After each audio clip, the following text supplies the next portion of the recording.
Welcome back, friends, to the Breakthrough Brand Podcast. Today we have a special treat because I'm chatting about a super relevant topic, AI and automations in our business, with my friend Dawn Richardson from Tech Savvy Creative.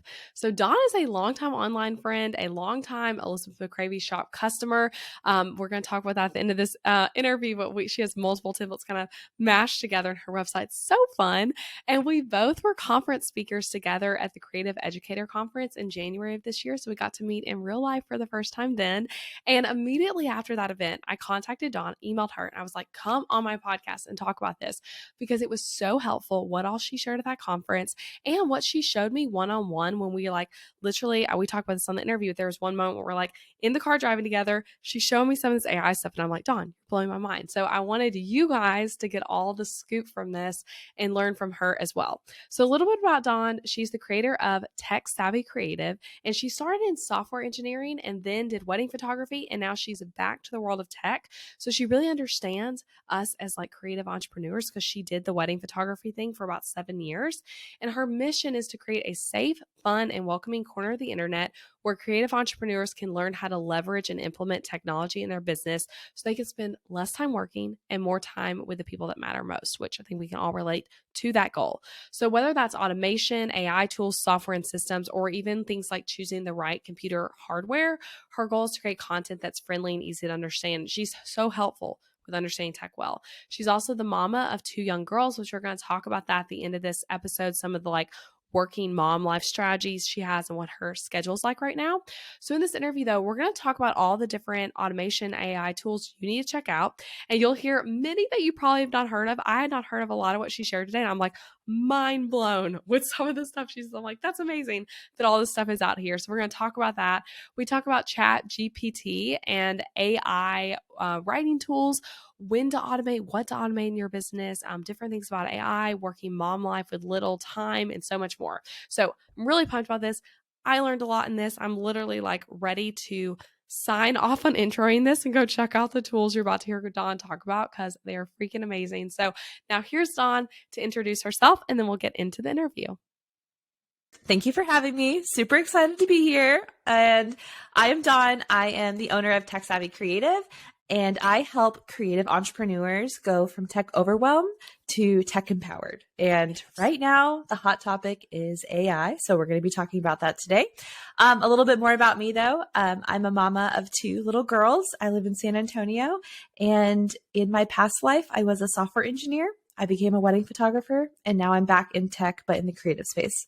Yes, I love that. And I love hearing, actually, I didn't tell you this before we started recording, but I just listened. It was an old episode that you and Laylee did together on So Here's the Thing, where you were talking about pivoting from wedding photography to what you do now. So, and did you just recently completely finish that pivot of finishing up weddings, or has that been a while? Yeah. So my last official wedding was in October of 2022. So just a few months ago. I do have what I'm calling an encore wedding in May. But it was a good friend of mine, and he was like, you're either going to sit in the audience or you're going to shoot this wedding for me and get paid. And I was like, okay, here's my invoice. So I have an encore wedding coming up, but for the most part, the studio is completely closed. How did that feel bittersweet doing that October wedding? What was that like?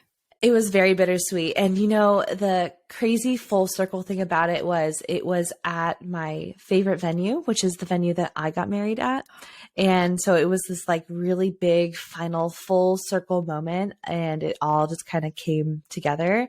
But it was so much peace, so much emotion, but it was also okay, I'm on to the thing that I was created to do. And I am so thankful for these last 7 years in weddings, because that experience lets me do what I do now and truly understand what it's like to be a creative entrepreneur. So I'm so thankful for all of it. I don't miss my Saturdays at weddings, but just so grateful that I had those 7 years.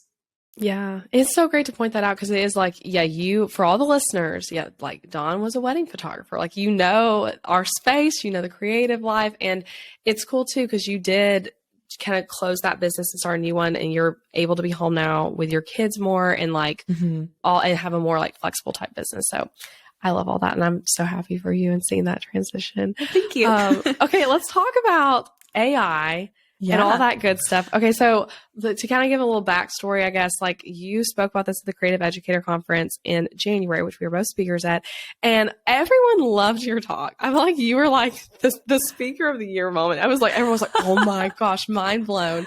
That's certainly how I felt.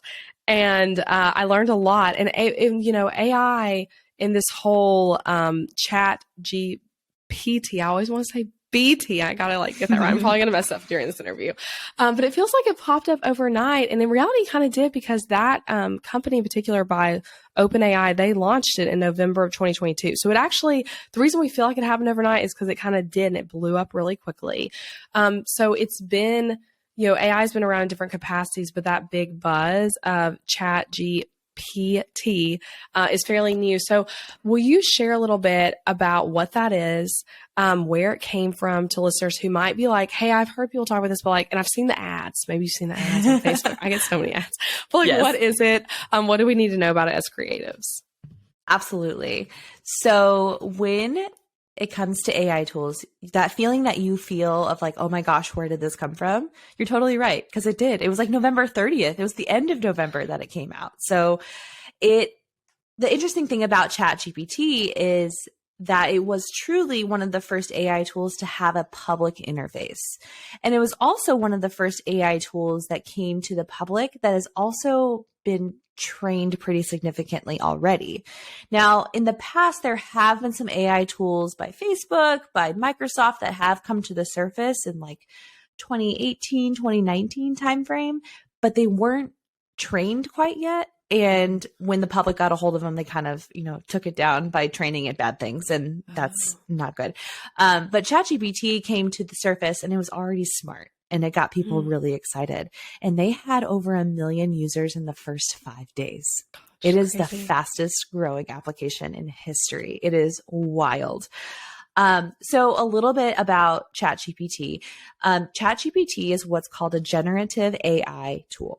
And that means that it is creating brand new content based on things that it's learned in the past. So kind of like what we're doing. Like, I didn't create ChatGPT, but I'm teaching you about it. I'm telling you about it. I'm creating my own original content when we're talking about it. But if we want to take a step back even further, talk about AI, AI stands for artificial intelligence, and artificial intelligence is a model that is mimicking problem solving and decision making like a human would. Now, this is different from automations, though. Automations are typically processes and tasks that happen automatically based on a certain set of rules. But all AI is a type of automation, but not all automations are AI. So it doesn't go both ways. So sometimes I'll hear somebody out there and they'll be like, my favorite AI tools, and they put something like HoneyBook in there. And HoneyBook is a great automation tool, but it is not an artificial intelligence tool yet. So just keep that in mind, that there's differences between the two. But it's really wild to see what it's doing. And it's really led to this huge wave of all of these other tools, because not only is ChatGPT now at the surface, but it's also fueling a lot of the technology behind these other tools. So a lot of the other tools that we might be using are using a GPT framework in the back end. So it's really opened the doors for a lot of exciting things.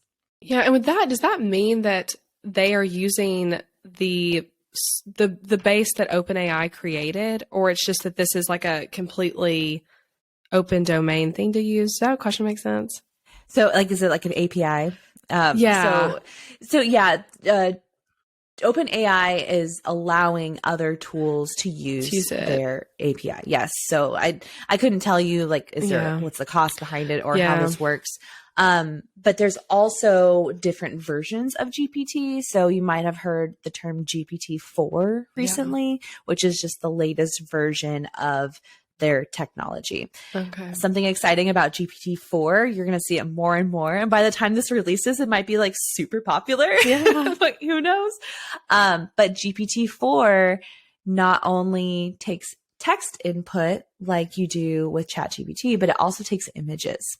Okay. So for example of how I could use GPT-4 is I could open my refrigerator, take a picture of what's inside of it, and ask GPT-4 what I can make for dinner What? based off of what's inside, right? That is pretty so cool. weird. That is so cool. So cool. But right now, GPT-3, which is probably the version that most people are using, is text. So you would ask it a question, you would ask it for help, you would ask it to summarize, and it would generate some original content based on that input.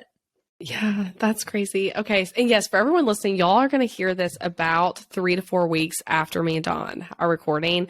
But I'm getting this out as quickly as I can. I was like, that's like the next slot on like that. I already have an episode planned. So you guys are going to hear it pretty quickly, but it's some stuff might have already changed a little bit.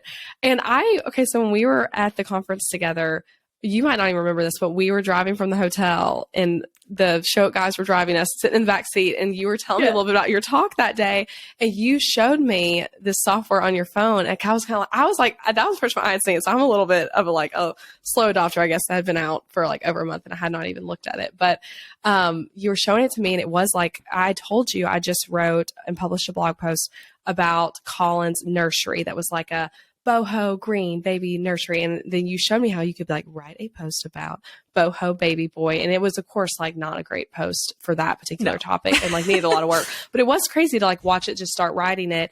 Okay. A question for you with all this. I've seen, and I have now business owners who are experimenting with ChatGPT to write blog posts, Instagram captions. We were just talking about like podcast questions, all of that kind of stuff, even advertising copy, marketing emails, all of it. What would you say for that one? And we can also get into the other like paid different versions of this type of technology softwares, but like what should we be using it for and not using it for as business owners? So my recommendation to creatives and business owners is use these tools to tackle the mundane and go from what Natalie Frank recently said on one of her reels, go from stuck to started. Mm-hmm. These tools, if used well, are not intended to like replace you. They're not intended to like totally eliminate your employees or the talent on your team. Now, these tools might try. And I think we're going to see people try to replace people with these tools. But I think if you really want this to help boost your business, especially as an entrepreneur, as a solopreneur, use these to tackle the mundane. Help it get you started by generating an outline, or maybe using it to correct your grammar, or even like giving it a whole blog post and say, okay, generate me a Q&A from this blog post. Or an example Natalie gave was create a multiple choice question from this blog post so she could post it on her Instagram stories with a poll. So take your talent that you've already created, your content, and allow it to help you either reverse engineer it and break it down into Instagram captions, to fix your grammar, maybe to beef it up for more words, because sometimes blog posts like more words than you might have. Let it do those mundane tasks that are not really taking your true talent, right? Mm-hmm. It's these tools where I think people are getting in trouble is they get in this mindset of like, oh my gosh, it's going to replace me. Like, no, I don't think your zone of genius is creating like the basic text of your Instagram post. Like that's not where your genius is. Your genius is the topic, all of the things around it, the actual content. This is just helping you take it to the next level. So I would encourage any business user, use this, go play with it, experiment with it, and see how it can help you with those tasks that might not be the best use of your time. So you can then focus your actual time on the tasks that really do matter.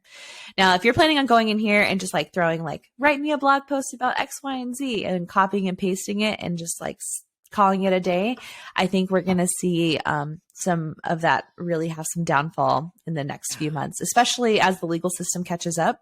Right now, tech is moving faster than the law, and I can't speak to that at all, but I do know that I think things are going to change when they do get a hold of it. So use it for good, not necessarily to just copy and paste and call it a day. Yeah. What's been your favorite thing you've used it for, like in your own business, or that you've seen, like your favorite application of using it for yourself or someone else?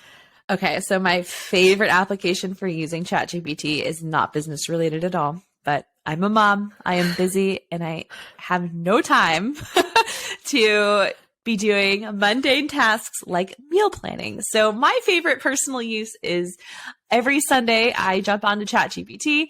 I say, make me a 7-day meal plan that is kid friendly and doesn't have fish in it, or is low carb, or whatever the flavor of the week is. And it will generate me a full meal plan, breakfast, lunch, and dinner that's kid friendly. And then once I get the meal plan the way I like it, I can say, okay, now make me a shopping list with all of these items. And it generates me the shopping list. So something exciting, as of last week, OpenAI has announced ChatGPT plugins, which is allowing other tools to integrate with the software as well. And Instacart is one of them. So not only can I generate my shopping list, but there's a strong possibility in the next few weeks that that shopping list can be automatically added to my Instacart and everything is done. So that's crazy. Now I don't have to spend the 2 hours it takes for me to meal plan, to write the list, to make the order, or to go to the grocery store. I can do this in like 5 minutes, get it done, and then go spend my weekend with my kiddos. So that's my personal favorite way to use it. But I also love using it when I'm just stuck.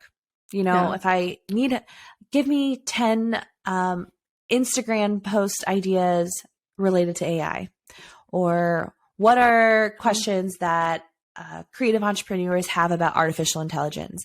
And then I use those prompts to create my content for the week. So there's so many ways you can do this. It's just endless.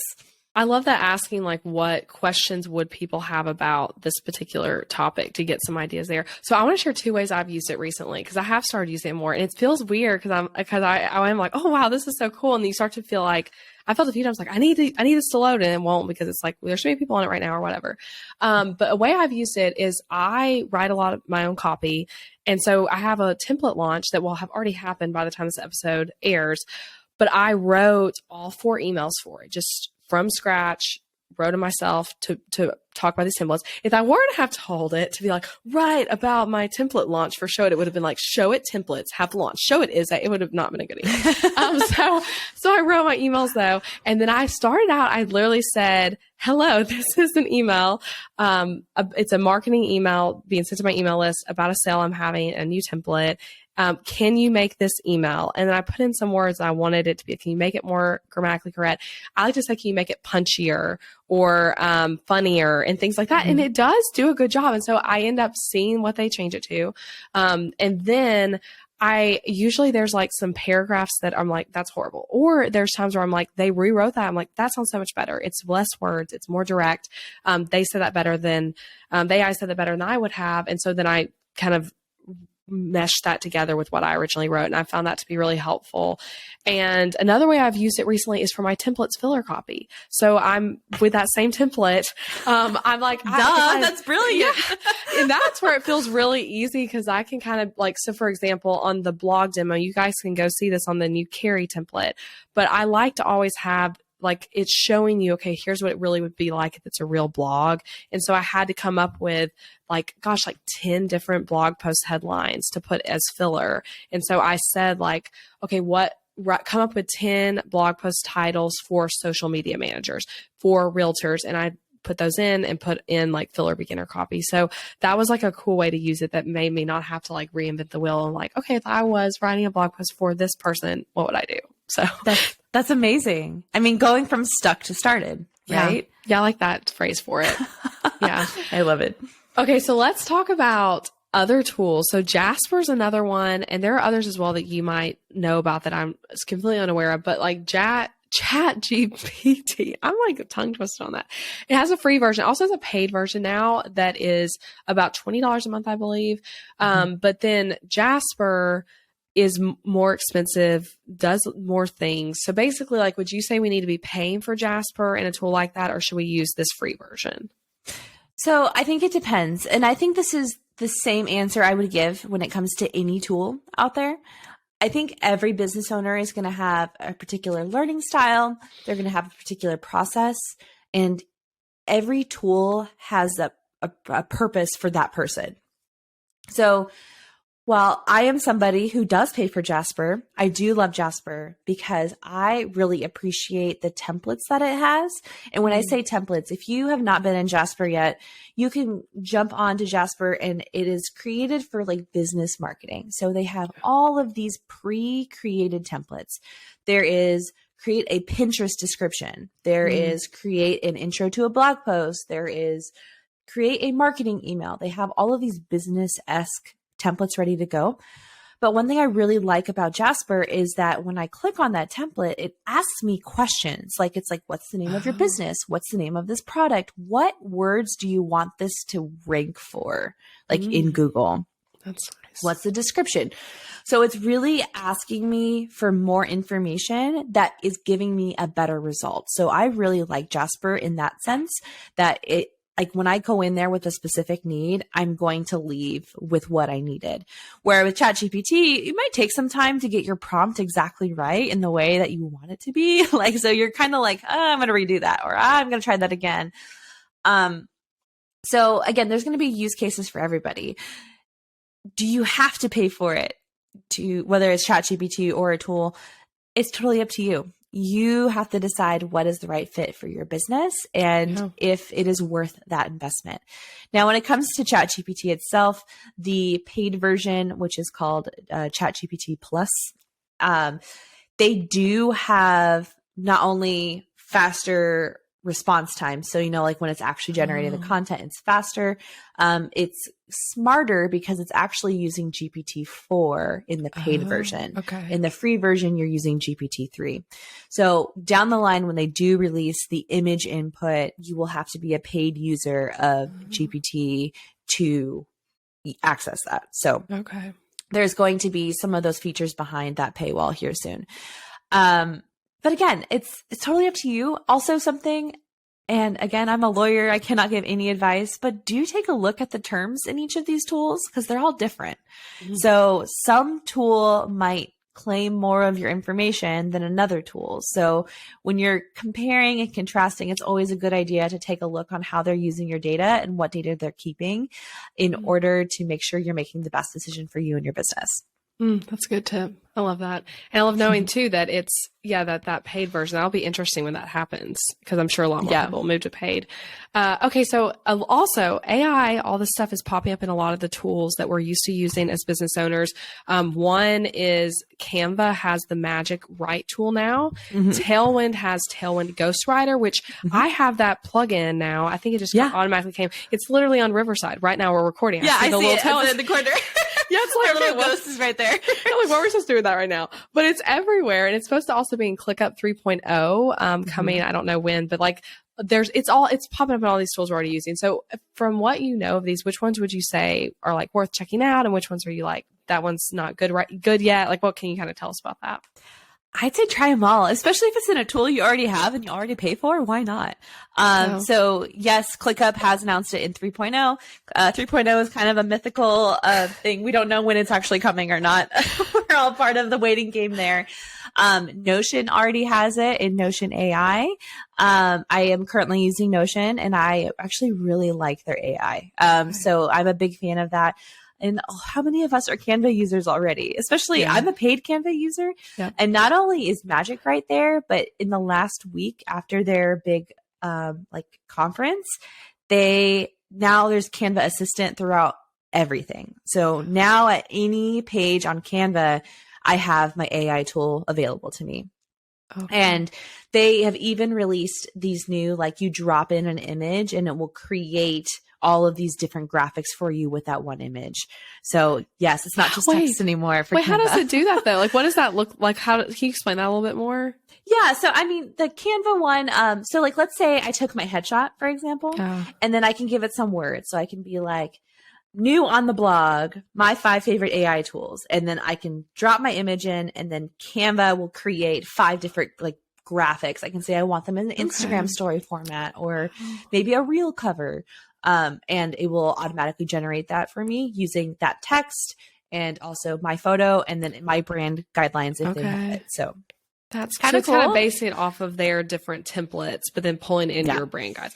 That is amazing. I'm a Yeah. huge Canva fan for those kind Same. of graphics. So I'm like, I need to check that out. That's really cool. Yeah. But if you already have these tools, like if you're already a Canva user, if you already use Tailwind, go play with it. It's not going to hurt to go play. You might find a use case that we haven't even talked about, and it might just totally rock your world. And if it doesn't, then move on. You know, it's not, I think, and I think we'll talk about this in a little bit here, but when it comes to automations and AI and any kind of technology, it's not an all or nothing. Like you don't have to completely scrap everything in your business and start from the ground up if you want to use tech in your business. You can do little pieces that add up over time. You can just start using Tailwind Ghostwriter to create your Pinterest captions just to help you with that one piece of your business. Those little changes really add up over time. So don't be afraid to try it. You know, get an hour, take an hour, go get a coffee, go sit at a Starbucks and go play with some AI tools. Yeah, that's a fun little challenge to and a great way to kind of start testing them out. Okay. Yeah. So pivoting to even what you're talking about now, that was a big part of what you shared at the Creative Educator Conference. Like I said, your presentation was so great. But how to use AI and automations, which like you said, those are different. Honeybook is not AI. Dubsado is not AI. Those are ways to automate your business. Yeah, really, that's true. That'll be interesting to watch. Yeah, but I think there's a lot of fear and a lot of excitement, but around like how AI is evolving. And I think a lot of business owners, especially newer business owners, maybe who are like, you're getting like plunged into this world and you're like, oh wait, I can do like this automated email thing. And like, wait, is that less personalized though? Maybe I shouldn't use that. I want everyone to have like the best experience. I need to have myself and everything. What would you say to people listening who are hesitant to use technology to make their business and lives easier because they worry it's going to be an expense to their customer experience and client experience? Totally. So this goes back on the thing that we just talked about of it's not all or nothing. Like when you introduce a tool into your business, that doesn't mean that you don't talk to your clients anymore. Like a lot of people just have this like fear, like, oh, automations are going to take over everything. I can't talk to my client anymore. And no, the answer is it doesn't. It's going to help you tackle a small piece of your business that maybe didn't really like is part of your client experience, but it's not directly you talking to your client. You know, now with this, you might be able to create higher quality emails faster so you can spend more time in that one-on-one conversation with your client, or you can spend more time enhancing your experience with something more personalized. These tools are just opening the door to letting you just make a better experience and stand out even more. Something interesting that has been talked about in a couple of conversations is like our benchmark is slowly getting higher and higher, and that's really intimidating. You know, if you look at it like 15 years ago, everybody like website, you have to have a website, right? Like that's your thing. Everybody has a website. And now it's like, okay, you have a website, but now you have an email list and now you have to have Instagram. And so now with AI, the bench is just getting higher because more people are going to be creating that quality content.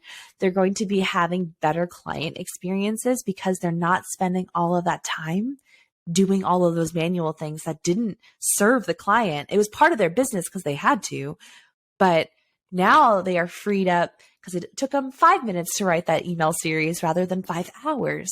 What can you do with that time? Does that mean you have a better experience for your clients? Does that mean you spend more time at home with your babies? I know what it means for me. You know, I'm working at home with a baby at home all the time. So for me, these tools are my way to get time back so I can spend more time with my family. When the baby is in school, then we'll talk about how to use these tools to make my experience better or to launch a new product that I maybe didn't have time for.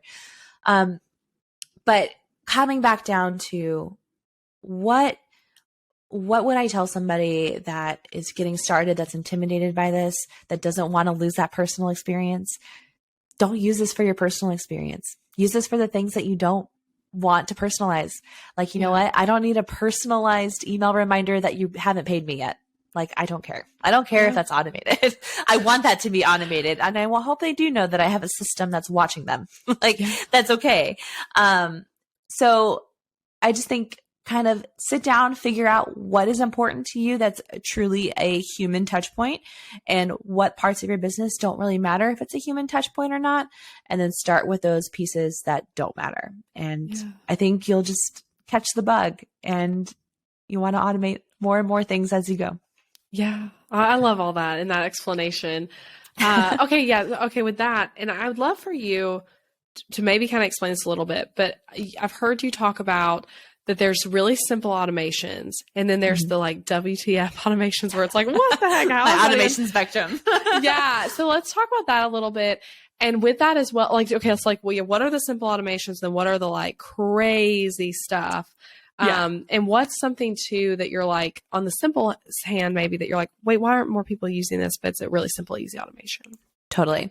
So you're referring to something I call the automation spectrum. And this is just something that I came up with random one day. I love it. I use it all the time now. But on the bottom, on the far left of the spectrum, you have your simple automations. You have your pretty cool automations in the middle, and then you have your WTF automations on the other end.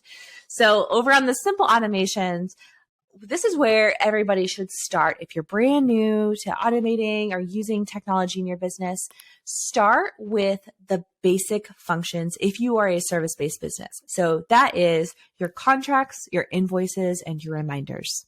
Yeah. Those simple things. Those things need to be automated. Have a system in place that allows you to sign contracts online. Have a system in place that will remind your clients that a payment is due. Have a system in place that reminds them that something is coming up. That is the best place to start. I also love starting here for business owners, especially new business owners, because just getting this system in place, whether that's Honeybook or Dubsado or whatever tool that you're using, getting that system in place will often take somebody from the hobby mentality to the business mentality. Yeah, and true. Your own way that you think about yourself and your business is a huge factor to how you treat your clients and how you present yourself. So getting that system in place is going to make you feel more legit, and it is going to make you more legit. Stop sending manual invoice reminders. Let the system do it for you. So that's where I start on the simple automations. Also slightly unrelated, if you were to ask me what is one thing that everybody needs to automate like right now, it's a backup for your computer. There's no excuses. 100%. I need your help with that. I don't do that. Oh my gosh. Tell us more. Yes. Here's the thing. So before I worked as a software engineer, before I did all the things, I worked for Apple. I spent a lot of time behind the Genius Bar for a couple of years. And I was there in the Steve Jobs days. I was there. We launched the iPhone 4 and the first iPad. So that's cool. When I was at Apple. It was a wild time. It was amazing time to be a part of it. But one thing I learned while working behind the Genius Bar is that all hard drives will fail. It's just a matter of when. It's just like all cars are going to fail eventually. Some of these cars last a bazillion 100 miles and you don't know why. But other cars like die before they even hit 100,000 miles. Like there's lemons out there. Same with technology. So if I had to, what is something that every single person in the world should have, is a backup of your data, because what happens most of the time is people don't take that seriously until they've lost everything. And then it's a conversation. Don't wait to lose all of your family photos before you start taking this seriously. Whether that's an online backup or if it's just a simple backup on your Mac, like with Time Machine, it's definitely something that everybody needs to take seriously. And I do have some resources for that. I can send that to you. Yeah, we can link to those for everyone. Yeah, that's and that's so true. Have you ever heard Bob Goff talk about his book that he lost because his computer got stolen? He lost the entire book he wrote. Yeah, I think it was his second book, and then he just started over completely. But he starts off the book telling about how it was only on Word docs on his laptop, not backed up anywhere, and his laptop got stolen. It was like, I remember reading that stuff, and I was like, oh my gosh, I have to start backing up stuff. I'm like, that's horrible for that to happen. It's like that even could have been solved by just using like Google Docs, Oh, yeah, exactly. There's so many cloud-based softwares out there right now. Like, if my computer were to disappear right now, I could get everything back by signing into Dropbox or using a Time Machine backup, etc. And also, I think it's important to remember that it's not always just failed hard drives. Like technology does fail, But 90% of what came into the Genius Bar were people dropping their laptops getting stolen out of cars, toddlers pulling things off of cabinets and counters. I have these tiny little Samsung SSD drives, and if you're watching the video, I have it in my hand. They are amazing. They're solid state. They're expensive, but they also fit into a coffee mug. Ask me how I know that. So, like one day I just knocked it off and it just went straight into my coffee mug. And that was the end of that hard drive. So there's just so much human error that can cause this failure. It's not always just the hard drive failing. So keep that in mind, because a lot of people will be like, well, I bought the really expensive one, or it's a solid state drive. Like, I'm totally fine. And that's not true at all. Yeah. So don't wait until you've lost your data to take it seriously.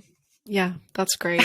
Yeah, so I love those early things. So the contract invoice and reminders, that was when you were explaining just now how like that makes you feel legit. I remember feeling that way because I did when I first started my business, I was literally in Adobe Illustrator making every single invoice in Adobe Illustrator. It's like, that was so much like, and it's exporting, same as a PDF, custom writing every, email to that client.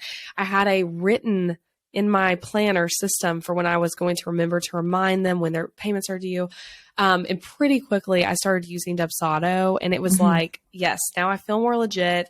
Now I have my time freed up because I'm not having to remember when everyone's stuff is due. And the invoice was like cool looking from Illustrator, but it's like, it looks better and more professional anyway in Dubsado and easier for me to manage. Not having to custom put in the date and what payment number and all that. So I love that.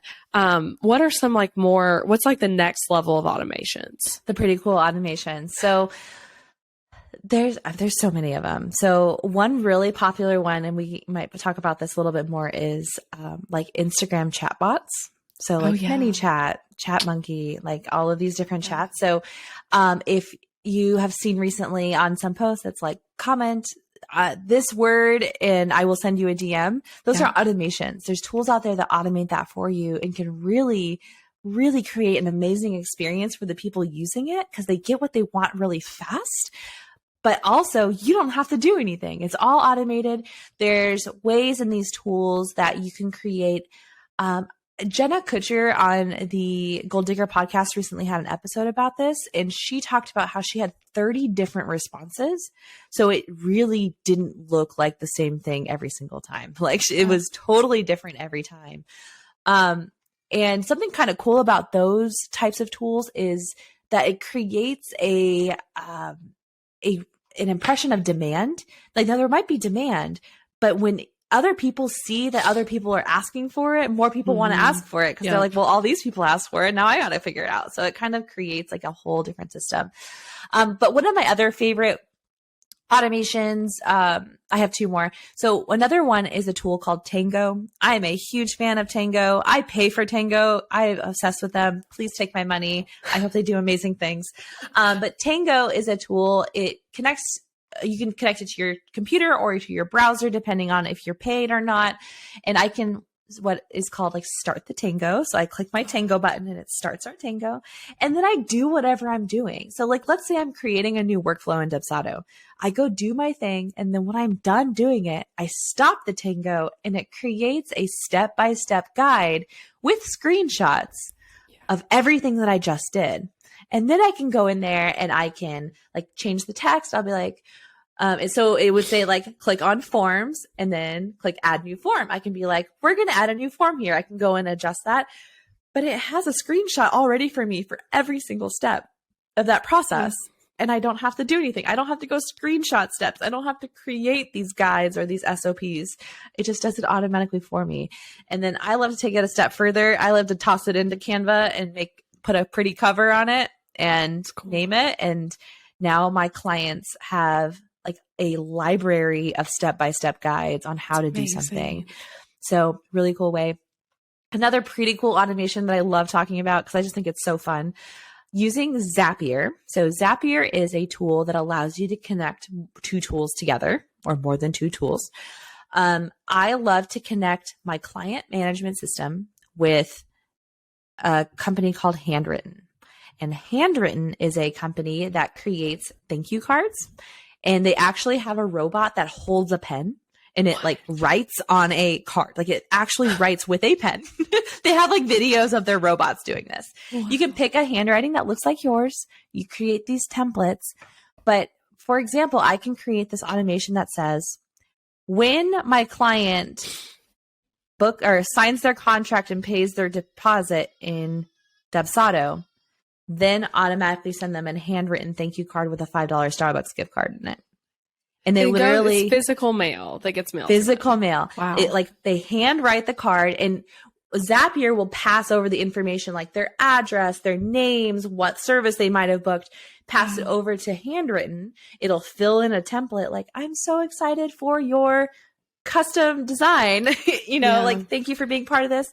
It will send them in the mail a handwritten card stamped, put a gift card in it and go straight to them in their physical mailbox automatically. You don't have to do anything. Do you know what that cost? Like an estimate of it? I know we can look it up, but I'm curious. If you're adding a gift card to it, like you're paying for the gift card as well. I think without a gift card, it's anywhere between $3 to $5 each. Okay. So not terrible. I also know that you can get it set up with your own custom stationery. Wow. Which is pretty cool. That is really cool. Yes. It's called Handwritten. There's a WRYTTEN. Okay. It's a really great tool, but that's definitely at the top of my pretty cool automations. Yeah. Okay. And we'll link to all those for everyone. Yes. And with the chatbot stuff on Instagram, I've started using that recently, and I'll link to the one I've been using with a discount to get started with it because I joined their affiliate program. Yes. But I've loved it, and I've been exploring okay, what are all the ways I can use this? And one way I've started using it that I'm not sure we're going to see will work. We'll see when this episode airs. Maybe I'll be doing it that day. But basically, set up where I say, respond to the story with new episode or something to that effect. And then when someone responds to new episode, the chatbot says, okay, great. I want to send you today's episode. Do you listen on Apple or Spotify? And then they select or you want the blog post. They select, and then it automatically sends them the link to the episode where they can go download it on Apple or Spotify or etc. Which that's been helpful though, because normally when I share it to stories, I'm having to be like, okay, here's the link on Apple. Here's the link on Spotify. Here's the blog. And unfortunately, Instagram doesn't love it when we're sending traffic away from them. So I'm like, I don't feel like that many people are clicking on it anyway. So I'm like, if I can stop doing it and instead do it as like a DM conversation. And there's a whole lot of follow-up you can do. Like you were saying, you can have so many different responses. That's not like saying to every single person sent, you can do a lot of cool stuff there. And Tango, that sounds like, many of us do where it's like Loom, where we're just like recording and talking through, but it's like leveled up because it's written, which I love. And there's a lot of times where we want that instead. Well, and I would even challenge you too. Some people like the video. Some people like the text. I am somebody that likes the text because if I have a sleeping child next to me, I don't want to watch a Loom video, especially a 20-minute Loom video. Yeah, a lot of us can be long-winded when we make Looms. I'm guilty of that. Like, that might be better for me to do something I like get these emails. They're like, watch this Loom. And it's like 30 minutes long. And I'm like, absolutely not. But here's a challenge. Like, make that Loom video, but start the Tango before you start the Loom video. So they both happen at the same time. And when you're done recording that video, you have your video, your Loom, but you also have a written version of it as well. So take advantage of these. Like, these are really cool ways to create a better experience for your clients, your audience, because not only are you giving them the information they need, but you're giving it to them in multiple ways that might process better for each individual person. Yeah. Yeah, for those of you with teams, that's a great way too to have really good, strong SOPs that are not just video or not not just you wrote it out, but like you wrote it out with visuals. And I need to use Tango, like you're convincing me right now, because for our SOPs, I typically do. And I wish we had had the conversation sooner because I just did a whole new SOP for a bunch of different stuff. But I did it where it's Loom and then I wrote out what I'm doing with some screenshots. So I was like, I was manually doing that basically. So yeah, that's great though. And I love the handwritten concept. And that's something too, where you can weigh that cost against having a team member do it even, or maybe you weren't, or doing it yourself. Like, what's your hourly rate on this? And does that make sense? Exactly. Okay, what are some of the oh wait, what were you gonna say? Go ahead. No, you're good. I was gonna answer your next question. Yeah, I was gonna say, tell us the next ones. Like, what are some of your favorite crazy automations? So the WTF automations, this is really where AI comes in because again, AI is part of the automation spectrum, but not all automations are artificial intelligence. So speaking of teams, there's some tools out there right now that are really becoming a game changer for teams. For example, there's a tool called Noti. There's also, I believe Fathom is another one that does it. And I also think we're going to see it more and more with tools like Microsoft Copilot and Google Bard, which are their responses to these types of tools. But these tools actually integrate with Google Meet or Zoom or whatever online conferencing tool that you're using. These tools will not only create a transcript of what each person said. So it would be like, Elizabeth said this, Dawn said this. It will take that transcript. It will pull key moments out of the transcript. It'll generate action items and it will create an email summary for you that automatically sends out to everybody on the call. So again, do you ever have that client meeting, that introduction meeting, and then you sit down and you type up this is what we talked about. So you have it in writing because if you don't write it down, nobody's going to remember. These tools will do that for you. So you just end the call and then it's done. It's all there. You can go through, make sure that it's all accurate. Everything looks good. And then you can automatically send it over to your client or your team or document it and save it. Do you take those action items and translate it to a ClickUp, list? What does that mean? There's so many different use cases for it. So that's one really cool way that AI is What was that changing. one called again? That you there's a couple of them. There's one called Noti, Noty. .ai. Fathom is another similar one, but Fathom, you can actually capture sound bites of video. So let's say we're talking, you're like, oh, this is really good. You can push the button in Fathom and it will actually start the soundbite from when I started talking. And so even if you're 30 seconds into it, it'll go back. And it will just grab a soundbite for you. That's amazing. And then Microsoft has announced Copilot, which is its version, kind of reminds me of Clippy. Y'all remember the paperclip? In Microsoft, it's AI version of its helper throughout its system. And Google Bard is BARD is Google's artificial intelligence that I think we're going to see more and more throughout the Google workspace using Google Meet, Google Sheets, all of that good stuff. So we'll see. By the time this goes out, who knows? Another application for that I'm thinking of is if you do group coaching within maybe your course creator and you have group coaching calls, I'm right there with those. Or if you offer one-on-one consulting, also right there. It's that'd be a great way to have that set up and then sending, whether it's all of your students or just that one person, hey, here's a really great summary. Here's some here was a strong soundbite of a real, love it. Yeah. I'm going to look into both those because we right now do a lot of that manually. So I'm that's a great example, something we could automate there. Well, and then here's the big question, what can you be doing with the time that you're not spending on that? Yeah. What can your assistant be doing instead of hand transcribing notes or screenshotting things? That's where the magic is. The magic isn't in the tool. It's in the magic of what you will do with the time that you have back. I love that. Yeah, I'm with you. What's another really cool one? So just taking a step back here, I think something important to note about AI is our conversations in our industry is all about the content creation. We're always talking about, blog posts and email marketing and all this text content, and that's great, but AI is so much more than that. One of the most impressive tools that I have used in the past few months is a photo editing tool called Imagine. Now, this is going to be mainly for photographers out there. Whoever is a photographer, you'll definitely want to check this out because it is blown me away. When I used it and I tested it for the first time, I literally sat there and I was like, did I leave the photography industry too soon? It made me question, what would my life look like if I had this when I was in the thick of this?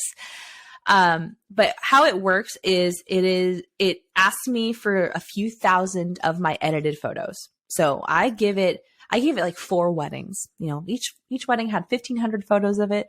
I gave it to it and it learns my editing style. It learned how I edited that photo when I was in a dark church versus in a barn versus on a lawn somewhere. It learns that and it creates an AI profile for me.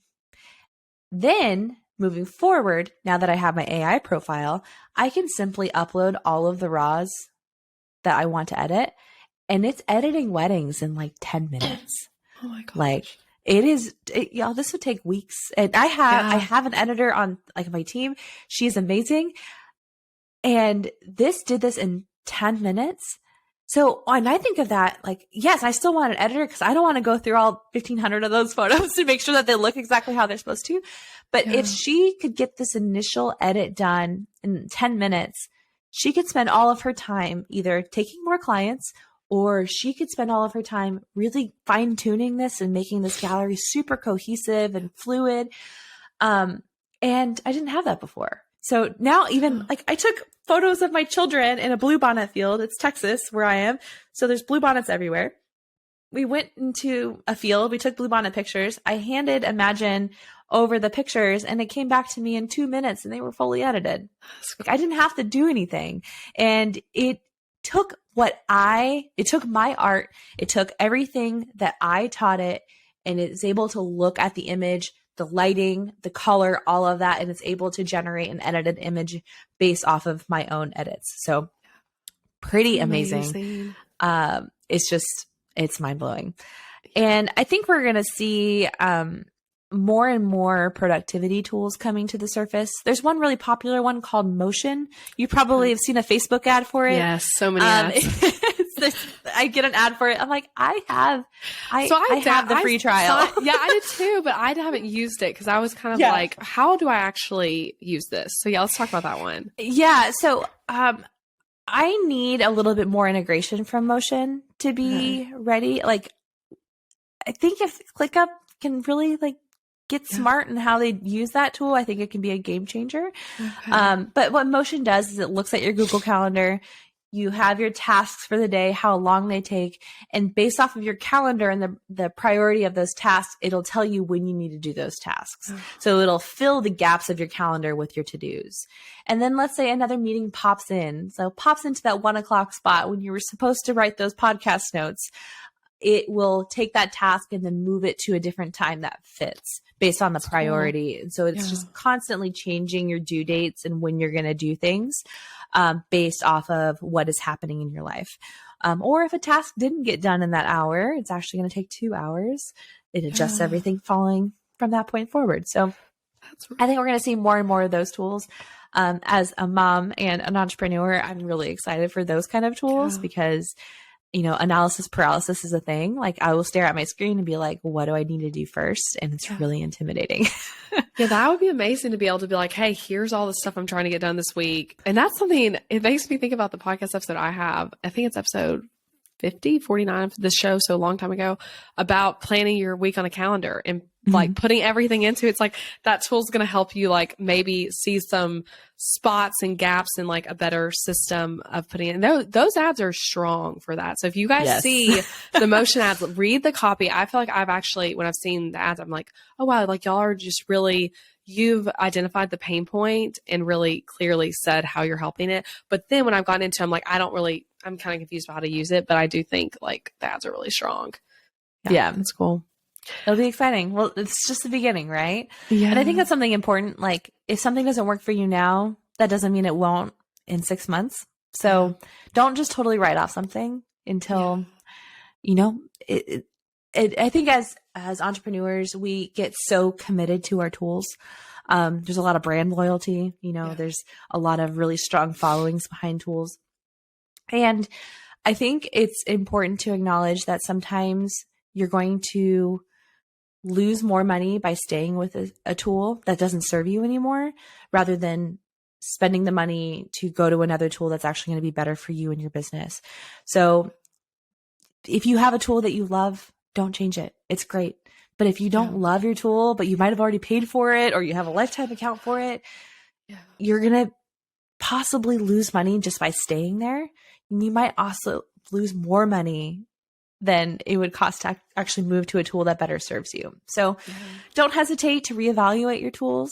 Don't hesitate to try new things. That's what trials are for. And if something is a game changer, find somebody that's an expert in that. If you need a coaching session or if you need somebody to set it up for you, there's people out there that are experts in all of these tools. Yeah.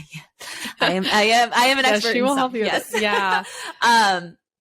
But there's people out there that their entire business is dedicated to Dubsado or to HoneyBook or to ClickUp or to whatever tool it is out there. And just find somebody that's willing to tell you if it's going to not be a good fit for you too. I think a lot of people try to force a tool on people just because they love the tool so much, and that's not the best way to go about it. Yeah. How would you say we avoid like the squirrel mentality of like, because there are so many. So like, I use ClickUp. I used to use Basecamp. There's Monday, there's Trello, there's Asana, like there's Notion.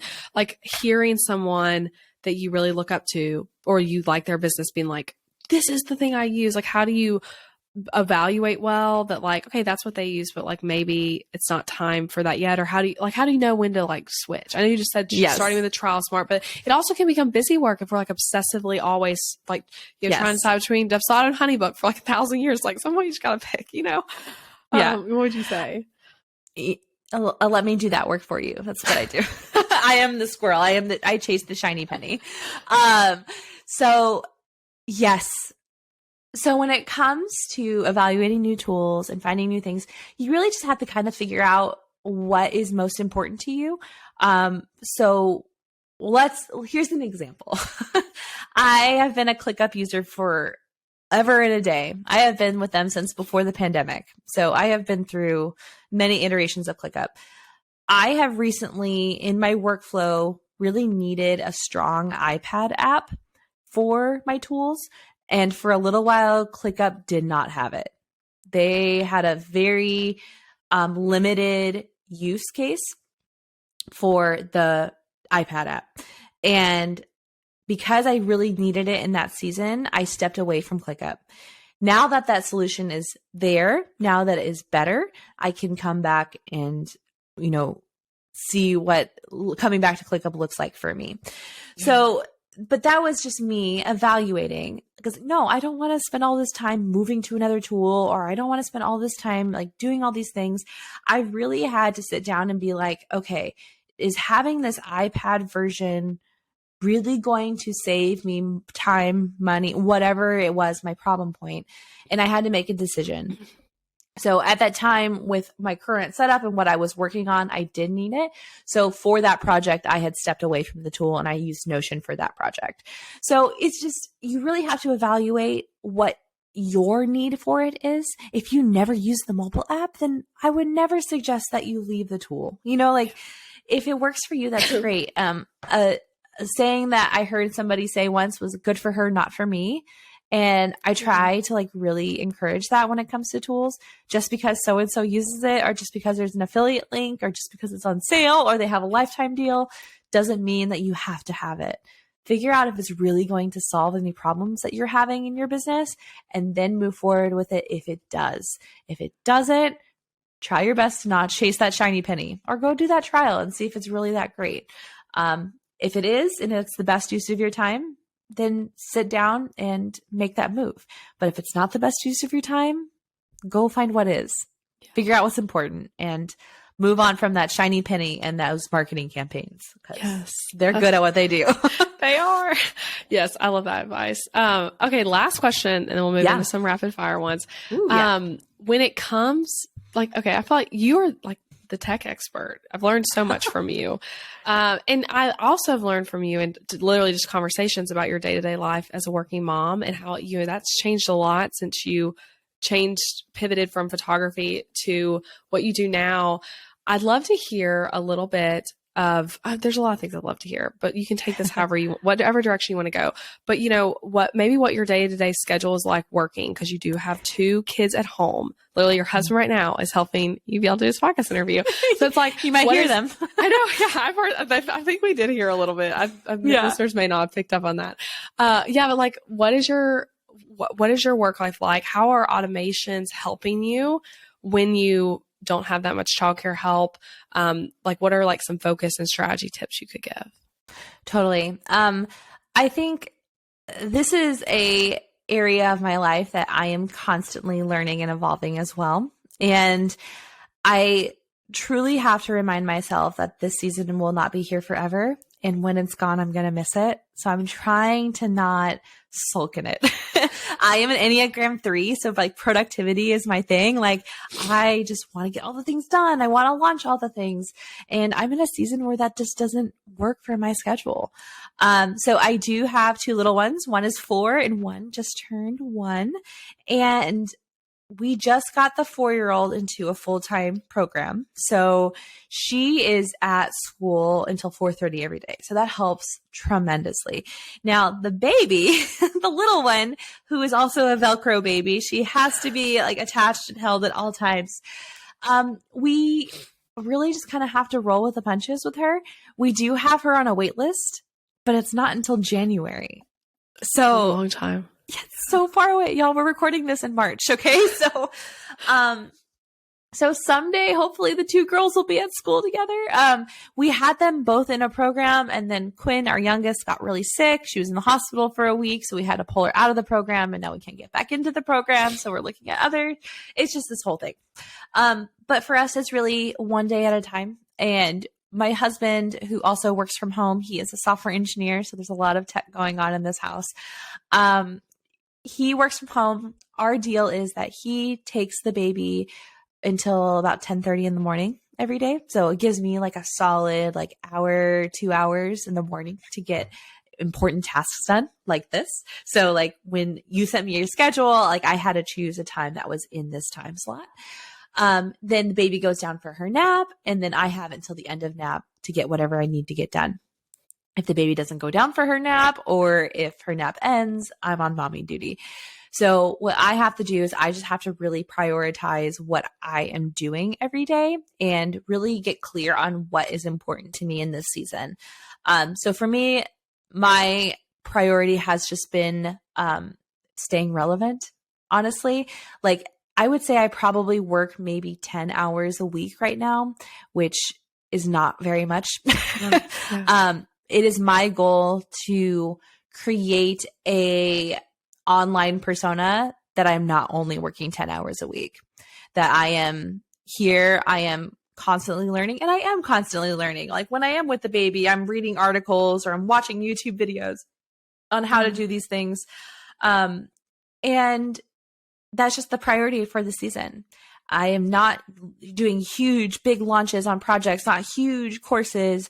I might be collaborating and helping out and partnering with other people and supporting any way I can. But I, at Tech Savvy, am not taking on these like huge full-time clients right now. I am not taking on these retainers, CTO type clients. That's just the season we're in. So hopefully here that when baby does when we get her into some kind of program, that will evolve and go from there. But in the meantime, I'm leaning on the automations I can, whether that be automations, reminders, and I offer Vox days. So I use Voxer coaching, and that's a great way for me to stay relevant and to help people because one, that whole process to book is totally automated online and just shows up on my calendar. And I'm like, oh, I have a Vox day.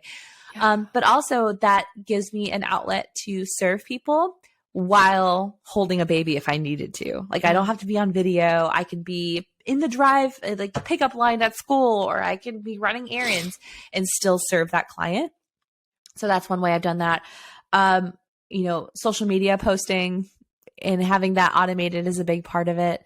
So it's just, where are the gaps that I need to fill? And that's where I lean into automations to help do that. So we also watch a lot of Miss Rachel in this house. So that's great. I love the inside look at what it looks like. And the you're trying to, like you said, stay relevant, take on like some clients, and yeah, you're doing a great job with it. And thank you. I love learning from you and like, what does it look like to do both and have, baby at home, 2 babies, all that. Yeah. Okay. This has been awesome. Okay. I have some rapid fire questions for you. I'm ready. Okay. First one, you have the Gabby template from my shop for your website. Yes. And you also were like, you're a longtime customer. So you had the Reese template before then. I think my website's like a hybrid of Reese and Gabby right now. It is. I think it's more Gabby, but definitely has some Reese in it still. Yeah, I love that. Yeah, that's cool how you when you redesigned it, you didn't completely scrap your old. It was more like pulling in elements. I liked elements. I liked the cleaner elements of it. Yeah.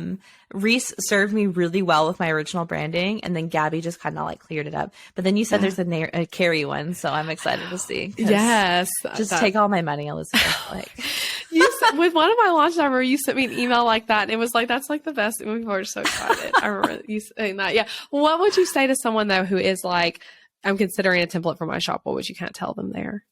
Oh, do it. Y'all, so here's some context. I white label design for Show It designers. So what that means is designers will send me a mock-up of what they want their Show It website to look like, and I'll actually turn it into Show It for them. So I know Show It really well, and I still buy templates because that is not the best use of my time for my own business. Your templates are detailed. They are beautiful and they are easy to use. And that's what I need for my business. So anybody that's like on the fence about it, you're going to save so much time. And even if you are a designer, or even if you are somebody that's tech savvy or knows Show It, just do it. So then you can spend the time serving your clients and serving, customizing that template. But I cannot recommend it enough. And you'll probably have my money again with this new launch because I have to have everything. Well, thank you for those kind words. And I love hearing that. And I love hearing too that, you're right that like, even when Show It, I saw someone that Show It user group the other day kind of asking about that. It's like, unless you're like a designer designing for a client, there's no reason to like do it from scratch.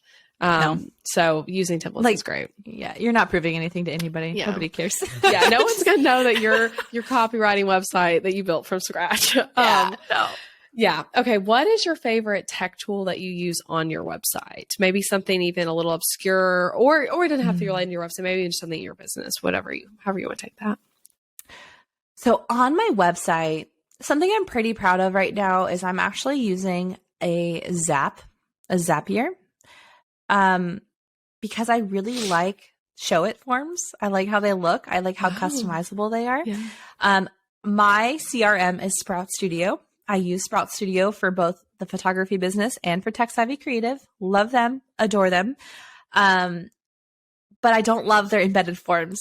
And I would say the same for any of the CRMs. The embedded forms just look clunky on these really beautiful websites. So I have a Zap that actually takes those, the Show It form from the Show It robot, and it will automatically make it a lead inside of my client system. Awesome. So I can create these beautiful custom forms, but still have the functionality of an embedded form for my CRM. Oh, I love that. I haven't heard people talk about doing that. That makes total sense that you absolutely can. So if you like Show Its forms and don't want to embed, that's a great idea. I love that. It's a little complicated. You have to use Zapier's email parser to do it. Okay. But once you get it set up, it works pretty well. So that's really cool. Okay. What is one of the best or most worthwhile investments that you've ever made? Hands down, education in our business. Not the education, the content is great, but in-person events, conferences, workshops, masterminds, the relationships that you make with these people are so much more valuable than the content itself. And you learn so much from the people around you, whether you're a speaker or an attendee, is just so good. And I like to call myself a conference junkie. Like, I love conferences. I've been to Show It's for like 6 years. We were at Laylee's conference, the Creative Educator Conference. I cannot wait to go back to that one next year.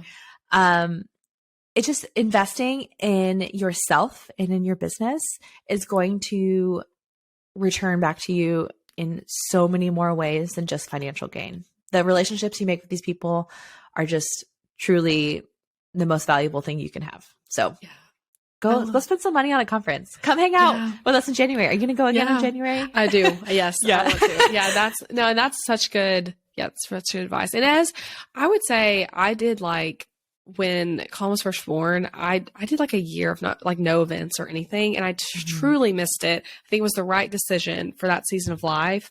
But as a mom, it really is a nice getaway because it's work, but then it also feels like you're getting a break. Even speaking at a conference, which does not feel like a break, that's a lot of work, but it's still in a way, it's like a break from the life at home, and that can feel really nice and all the socializing. So yeah, I'm totally with you. 100%. What is a purchase of $100 or less that's positively impacted your life in like the last 6 months or recent memory? I'm so glad you sent this to me because I thought of the answer to this in the middle of the night last night, and you're going to laugh. Okay, so I have 2 of these answers, but the first one, the most positively impacting item I've bought in recent memory is a chicken shredder. Oh, wow. So, okay, mom life over here. My daughter's 1. She can't just like eat like whole chicken legs, right? So I shred a lot of chicken, and I'll take one of those like Tyson pre-cooked frozen chicken breast and toss it in the air fryer for a few minutes. But then I have this chicken shredder that's like a plate, and then it put another plate on top of it, and it has handles, and you go like this, and it shreds the chicken. Wow. And I use it probably 3 times a day. Like, I know that's so silly, but it saves me so much time, and it was like a $20 Amazon product. So highly recommend a chicken shredder. But now this isn't recently, but early on, like when I started my business in 2015, I was gifted the Total Money Makeover by Dave Ramsey. That changed our lives, like really. Awesome. We had probably $150,000 of debt between my husband and I. And before I was able to go full time, we fully paid off all of our debt. Wow. And I truly think that has been a really important part of me being able to not really work in this season, just kind of be relevant, but maybe not like have these huge launches. Like I can spend time with the baby. We don't have a car payment and credit card payments and like all of that. But that's really set both of my businesses up with a really strong foundation. And it really allowed us to create the business that we dreamed of. So that's my number one recommendation to anybody who's looking to change their lives. Yes. I love that. Thanks for sharing that. And both of those, like very practical kitchen gadget and a book to change your life. That's amazing. Yeah. Okay. So tell everyone where they can find you. And I think you do have a resource on AI stuff for people. Yes. Tell us about that and where we can connect with you. So you can get the free AI toolkit for creatives at techsavvycreative.com/AI.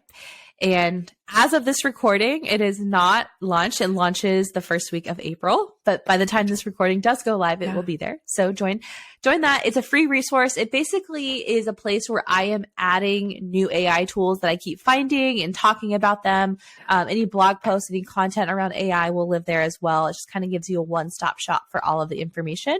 And again, as I see a new tool and I try it out, I'm going to be putting it on there as well. So that's for free, techsavvycreative.com/AI. And you can find me on Instagram is probably where I hang out the most. And I am TechSavvyCreative there. Awesome. Yes, I'm excited for that, guy. That's so smart. And you can use your affiliate links.